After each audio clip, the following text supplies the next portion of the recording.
nyo. Ito na. Ang ganda, ang daming laman, oh. Sarap.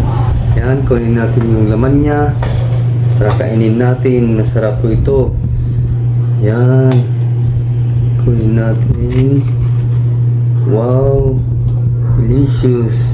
Pwedeng lagyan din ito ng gatas para ma-improve ang kanyang lasa at may mabitamina. Ito ay masustansya, mga kaibigan, kasi marami itong vitamins at minerals at naglalaman ito ng mayaman sa fiber, may iron at potassium, kaya masarap ito, maganda sa ating katawan.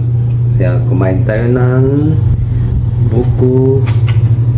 buko araw-araw. Yan, sarap-sarap. Okay, let's eat.